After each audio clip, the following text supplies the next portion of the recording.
घर्षण हो जाता है और उसके बदले में उम्र के हिसाब से रेट तय कर देती हैं बंगाल की मुख्यमंत्री। कैसी महिला है भाई, शर्म नहीं आती है आपको? वोट के लिए इतना गिर जाएंगी। इसीलिए हम कहते हैं कि हमको बुर्का वाली दीदी नहीं चाहिए, हमको दुर्गा वाली दीदी चाहिए। ममता बानो बन गई, ममता दीदी नहीं रही। भाई आजकल दीदी रही कहाँ, वो तो खाला हो गई। खाला मतलब समझती हैं? खाला मतलब बुआ, और बुर्का जो पहनता हो उसको खाला ही कहेंगे।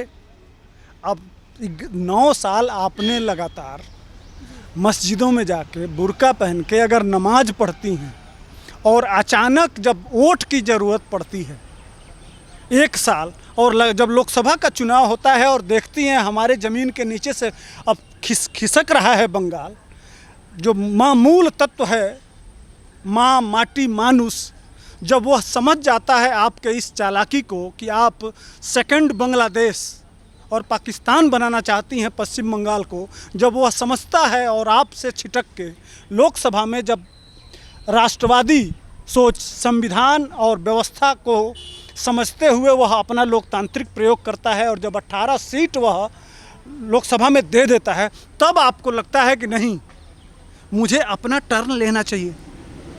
तो आप दीदी कहाँ रहीं? दीदी नहीं रहीं। और जहाँ तक दादा की बात है तो दादा मोदी जी नहीं हैं। क्या कभी दीदी ने सपना देखा कि इस भारत को एक किया जाए, भारत माँ को एक किया जाए? कभी सपना देखा है उन्होंने? किसने सपना देखा? एक बंगाली, वो है असली दादा।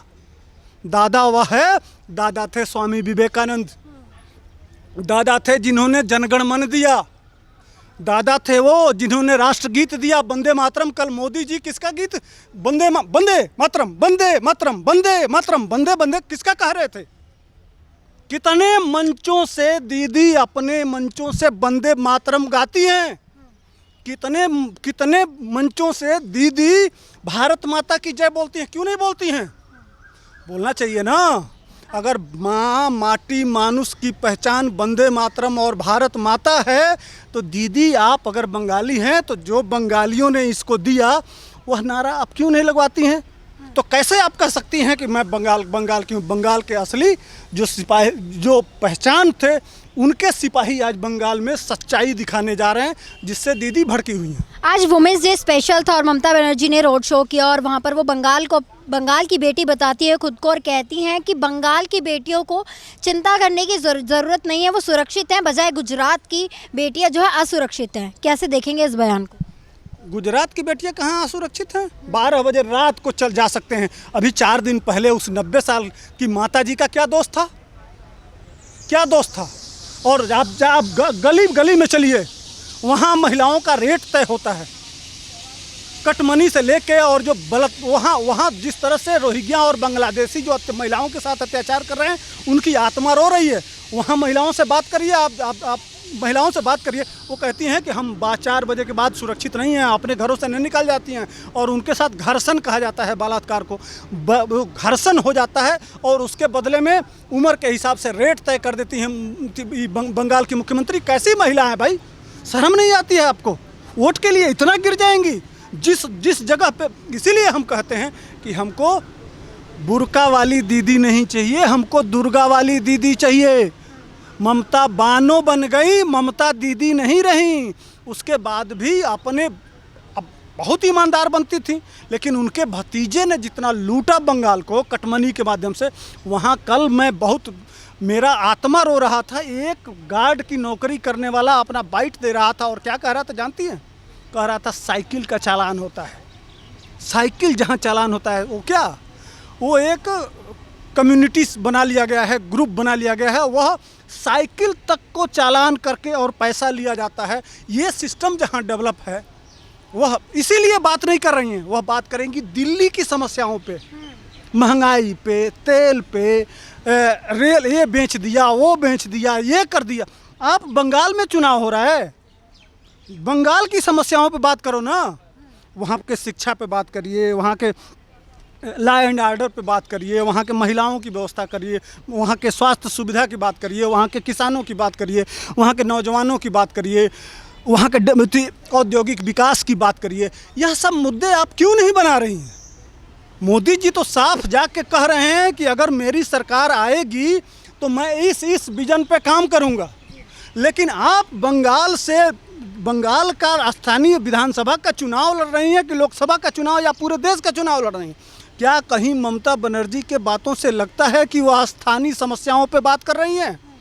उनके मुद्दे जो भी आ रहे हैं वो भारत सरकार के मुद्दे, महंगाई, ये रेल बेच दिया, ये सब भारत सरकार के मुद्दे। भारत सरकार के मुद्दे पे लड़ना है तो आके लोकसभा में आपके जो नेता हैं वो लड़ लेंगे। लेकिन आज के समय में तो डिमांड यह है कि वहाँ के स्थानीय समस्याओं पे बात ममता बनर्जी क्यों नहीं करती हैं?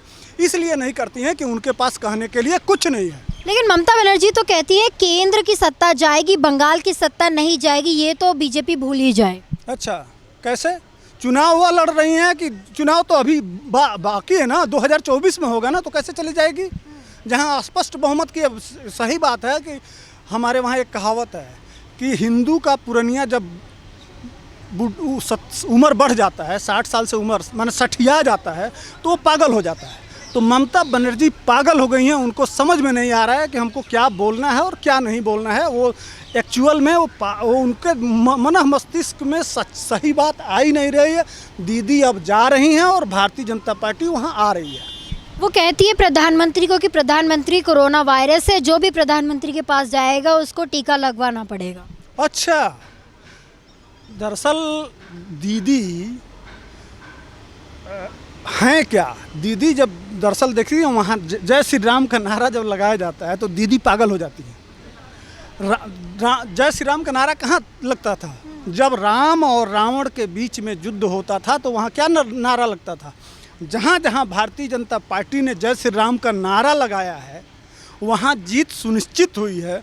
अब पश्चिम बंगाल में यह टीएमसी रूपी रावण का जो राज चल रहा है, वहाँ बांग्लादेशी और रोहिंग्याओं का जो तरह तरह के उद्वेलित वाले और समाज को बांटने वाले नारे दे रहे हैं, उन सब रावणों का वध होने जा रहा है। इसीलिए जय श्री राम के नारे से वो सब भाग रहे हैं और जय श्री राम का नारा गूंजेगा और भारतीय जनता पार्टी का शासन वहाँ स्थापित होगा।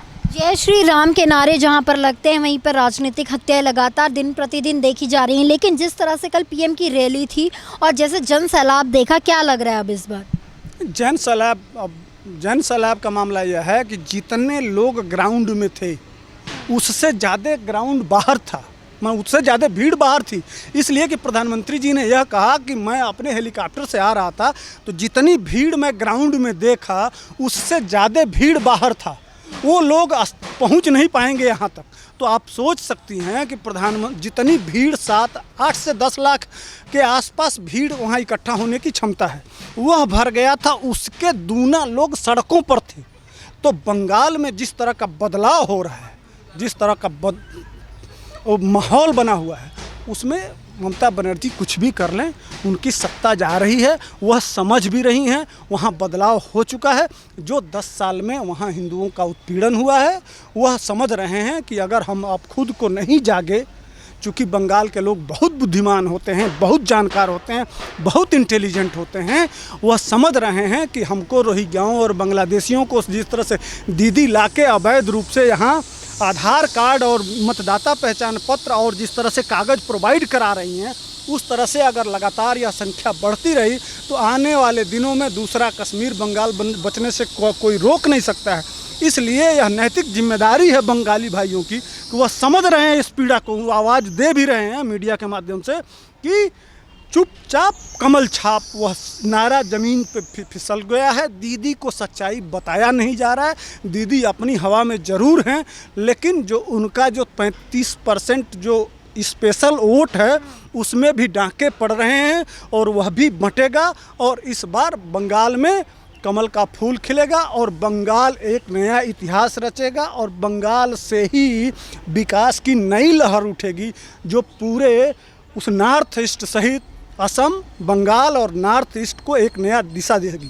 लेकिन एक सवाल ये भी खड़ा होता है कि जिस तरह से ममता बनर्जी नंदीग्राम से खड़ी होती हैं, उन्होंने शुभेंदु अधिकारी को खुली चुनौती दी है, भिवानीपुर से उन्होंने इस बार सीट नहीं ली है, तो क्या हो सकता है ये उसकी बीजेपी को खुली चुनौती के रूप में लेना चाहिए या फिर उनकी हार उनको पहले से ही दिखाई दे रही है?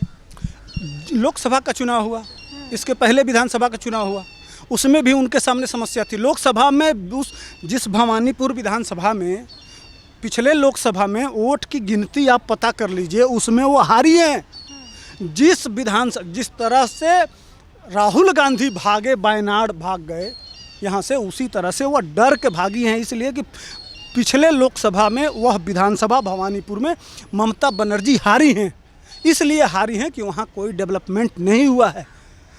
यहाँ पूरे देश का, अंग्रेज़ों ने पूरे देश के इंडस्ट्री का हब था बंगाल, लेकिन उसको नरक बना दिया गया। वहाँ जुआ, महिला, काम करने वाले लोग तड़फड़ा रहे हैं कि वह कौन सा मसीहा आएगा कि बंगाल को पुराना स्वाभिमान और सम्मान जो बंगाल का था वो हमको देगा।